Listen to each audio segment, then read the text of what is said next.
Bismillahirrahmanirrahim. Assalamualaikum warahmatullahi wabarakatuh.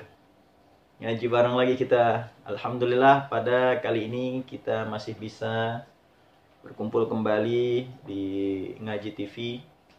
Saat ini kita akan membahas kitab Mukasyafatul Qulub Al-Muqarrab ila 'Allamil Ghuyub karangan Al-Imam Asy-Syaikh Abi Hamid Muhammad bin Muhammad Al-Ghazali. Pada kesempatan kali ini saya ingin mengambil tema seorang yang berotak mesum kok bisa diampuni nama Allah Subhanahu wa taala. Bahkan matinya mendapatkan kenikmatan dari Allah Subhanahu wa taala. Kok bisa? Nah, pada kali ini mari sama-sama kita niatkan dalam diri kita mengaji yaitu kitab Mukasyafatul Qulub bab yang kedua yaitu tentang khauf kepada Allah Subhanahu wa taala, takut kepada Allah Subhanahu wa taala. Langsung saja diriwayatkan ada sebuah kisah, ada seorang laki-laki yang mencintai seorang perempuan. Nggak tanggung-tanggung, yang dia cintain seorang putri raja. Anak seorang raja. Ini seorang putri ini tahu bahwa ini laki-laki suka sama ini perempuan. Nah, seketika itu seorang putri ini ingin pergi dari kerajaannya menuju ke suatu tempat.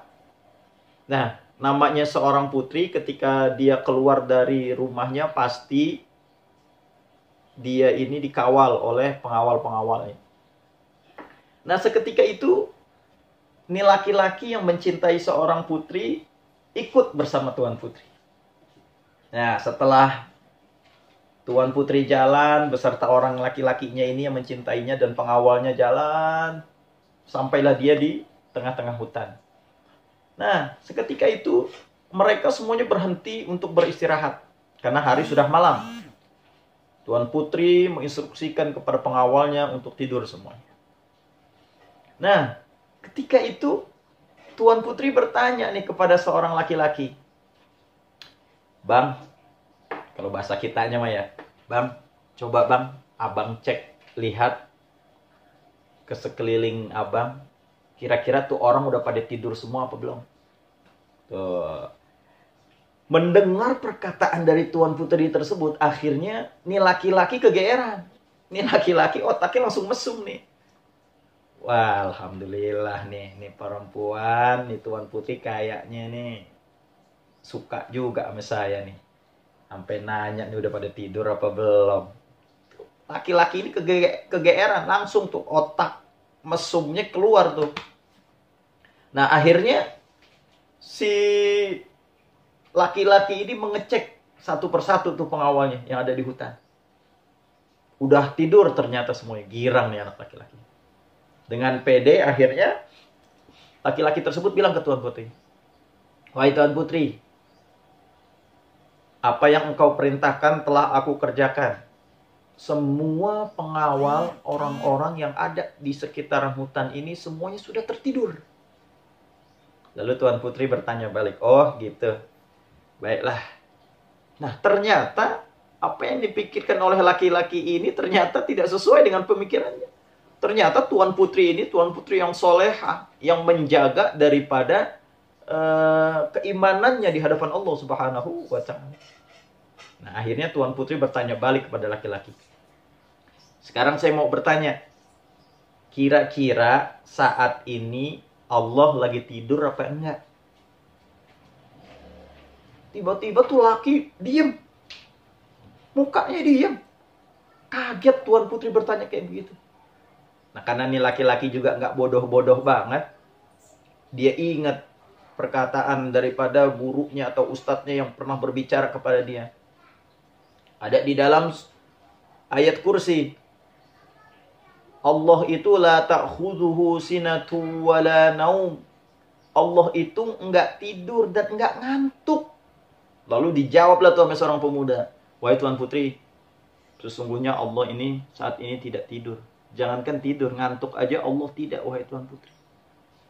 Langsung tuan putri bilang, jika Allah Subhanahu wa taala tidak tidur, kenapa engkau berani menyerahkan dirimu ke dalam kemaksiatan, sementara Allah Subhanahu wa taala Maha melihat kita. Langsung seketika itu laki-laki itu malu kepada tuan putri dan dia langsung pulang. Dia pergi ke rumahnya, kembali lagi. Lalu dia bertaubat kepada Allah Subhanahu wa taala, minta ampun kepada Allah karena udah kadongan malu. Dia minta ampun sama Allah. Ya Allah, hamba takut kepadamu ya Allah. Hamba khilaf, hamba lupa ya Allah. Akhirnya dia bertaubat pada Allah Subhanahu wa taala. Kenapa? Karena takut kepada Allah Subhanahu wa taala. Bahwa Allah tidak pernah tidur dan Allah tidak pernah mengantuk. Nah, singkat cerita, laki-laki ini akhirnya meninggal dunia. Semua orang dimimpikan oleh dia, termasuk si tuan putri. Semua bermimpi tentang dia. Apa yang ada di dalam mimpinya? Di dalam mimpinya semua orang melihat dia bahwa dia telah diampuni dosa-dosanya oleh Allah Subhanahu wa taala. Lalu tiba-tiba ketika terbangun daripada tidurnya, semua orang bercerita satu sama lain. Biasanya kan kalau orang sering banyak ngomong. Ketika ketemu temannya, tadi semalam gue ngimpi. Si Fulan tuh yang lagi deketin Tuan Putri. Yang mau ngajakin maksiat Tuan Putri. Yang otaknya mesum tuh. Saya ngimpi dia udah diampuni sama Allah Subhanahu wa ta'ala. Dia datang ke dalam mimpi saya. Wih, sama. Saya juga dimimpiin begitu. Mukanya cakep, bersinar. Saya tanya kenapa kok bisa begini. Dia menjawab karena Allah Subhanahu wa taala telah mengampuni dosa-dosa saya karena saya telah takut kepada Allah Subhanahu wa taala. Akhirnya lelaki tersebut mati dalam keadaan husnul khatimah dan masuk ke dalam surganya Allah Subhanahu wa taala. Masya Allah. Otak mesum bisa masuk ke dalam surganya Allah Subhanahu wa taala, diampunin dosa-dosanya Allah. Syaratnya harus punya takut di dalam diri kita, takut kepada Allah Subhanahu wa ta'ala. Nah, ada sebuah kisah yang kedua. Ini ada di zamannya Bani Israel. Lagi-lagi Bani Israel, karena banyak cerita Bani Israel di dalam Al-Quran. Saat itu Nabi Allah Musa alaihissalam. Ketika itu ada seorang abid, seorang hamba Allah Subhanahu wa ta'ala yang taat ibadah kepada Allah. Satu keluarga taat sama Allah Subhanahu wa ta'ala. Nah, ini ada seorang laki-laki fakir.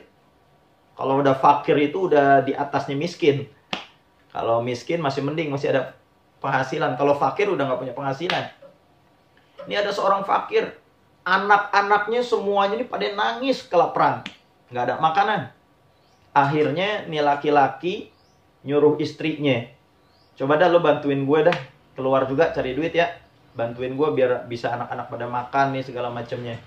Nah, akhirnya nih istri daripada laki-laki tersebut, seorang istri yang solehah juga. Akhirnya dia keluar rumah dicari. Oh, dia melihat ada rumah yang besar. Dia memberanikan diri masuk dan minta bantuan di dalam. Ketika dia masuk, ada seorang laki-laki yang kaya raya. Yang kaya raya, dia minta kepada laki-laki tersebut. Dibilang, wahai tuan, sesungguhnya saya mempunyai anak yang banyak. Dan saya belum makan beberapa hari ini. Minta tolong Tuan untuk memberikan sedikit daripada makananmu kepada kami agar kami bisa makan. Nah, ternyata nih orang laki-laki kaya ini otaknya mesum juga nih. Brengsek juga memang nih orang nih. Dibilang, oh ya baik, saya akan berikan apa yang kamu mau. Tapi syaratnya satu katanya. Kamu berikan tubuhmu yang indah itu kepadaku. Masya Allah. Na'udzubillah wala'iyadzubillah. Orang lagi susah, masih digencet juga. Nah, akhirnya tuh perempuan kena wanita yang soleha dipulang lagi. Dipulang lagi karena dia ingin menjaga harga dirinya. Dia pulang akhirnya. Ketika pulang dia masih melihat anaknya menjerit. Mama, mana makanannya mah? Kita bisa mati kelaparan nih mah nih. Nah, ibu tersebut tidak tega. Akhirnya ibu tersebut balik lagi ke rumah tuan. Dibilang, Tuan tolonginlah, ini anak saya udah pada kelaparan nih. Katanya, Tuan ini masih kekeh. Ya boleh, saya bantuin. Tapi syaratnya berikan tubuhmu kepadaku, baru nanti setelah itu saya kasih makan. Akhirnya mikir nih ibu-ibu perempuan ini nih. Cakep ibunya. Nah, udah dipikir akhirnya, ya udah deh tuan deh, nggak apa-apa deh. Silakan dah engkau nikmati tubuh saya. Nah, akhirnya si laki-laki ini mengajak daripada seorang ibu tersebut ke kamarnya. Nah, ketika ingin dicopot pakaiannya, nih perempuan, laki-laki ini udah ditanggalkan pakaiannya dan perempuannya juga sudah menanggalkan pakaiannya, tinggal berdua. Nah, tiba-tiba perempuan ini gemeteran. Ketika ingin disetubuhi oleh laki-laki brengsek ini, tuh perempuan menggigil, ketakutan. Sampai dia jatuh tersungkur karena saking lemesnya. Seolah-olah persendiannya itu pada putus. Sehingga dia jatuh pingsan. Kaget nih laki-laki. Dibangunin akhirnya. Ditanya, kenapa kok pingsan? Apa jawaban si perempuan? Saya takut kepada Allah Subhanahu wa ta'ala. Karena saya melakukan dosa yang besar, yaitu dosa zina. Seketika itu juga lelaki tersebut langsung memakai bajunya, mengenakan pakaiannya, dan dia berbilang, jika engkau saja yang fakir masih takut sama Allah Subhanahu wa ta'ala, bagaimana dengan saya yang diberikan karunia luar biasa oleh Allah Subhanahu wa ta'ala, tetapi saya tidak bersyukur, tetapi saya tidak takut kepada Allah Subhanahu wa ta'ala. Seketika itu lelaki tersebut langsung beristighfar kepada Allah, minta ampun kepada Allah, takut kepada Allah Subhanahu wa ta'ala. Dan akhirnya tuh perempuan nggak jadi disetubuhi sama laki-laki tersebut. Akhirnya laki-laki mempunyai makanan yang banyak, punya uang, akhirnya dikasih ke perempuan tersebut. Tuh perempuan suruh pulang lagi.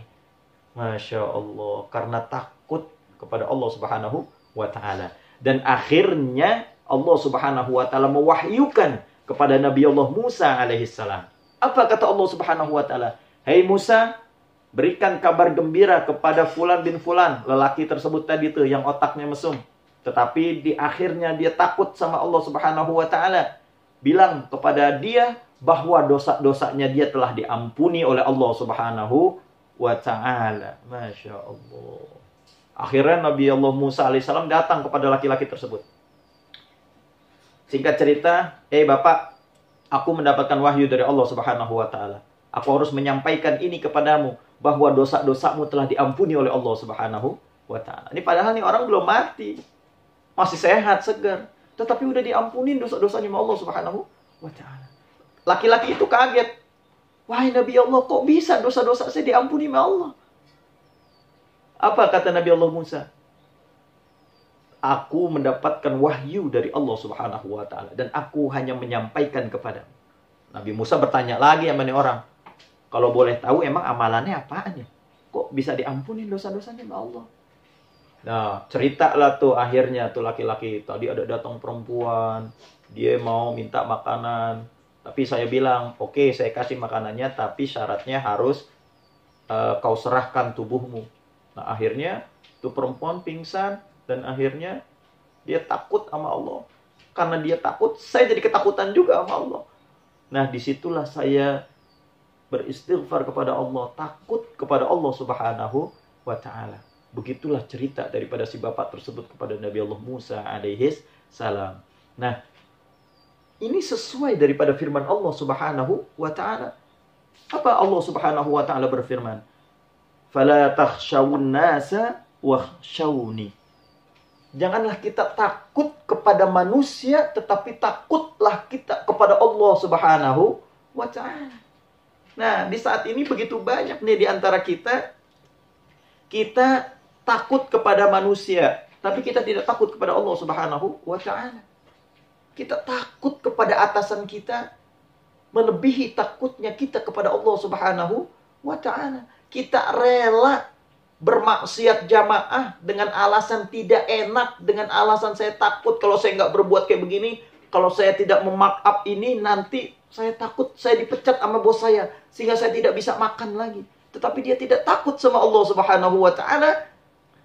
maka siap-siap aja kita akan masuk ke dalam neraka-Nya Allah Subhanahu wa taala. Tapi kalau kita kalau kita takut kepada Allah, takut akan azab Allah, takut akan siksaan Allah, maka insya Allah dosa-dosa kita akan diampuni oleh Allah Subhanahu wa taala. Dengan syarat kita harus punya rasa takut di dalam diri kita kepada Allah Subhanahu wa taala.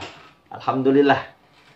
Selesai sudah pembahasan kita bab takut kepada Allah Subhanahu wa taala. Mudah-mudahan kita berdoa kepada Allah Subhanahu wa taala, Allah Subhanahu wa taala tanamkan di dalam diri kita rasa takut kepada Allah Subhanahu wa taala sehingga dosa-dosa kita diampuni oleh Allah Subhanahu wa taala. Alhamdulillah, jangan bosan-bosan untuk terus kita mengaji karena mengaji itu indah.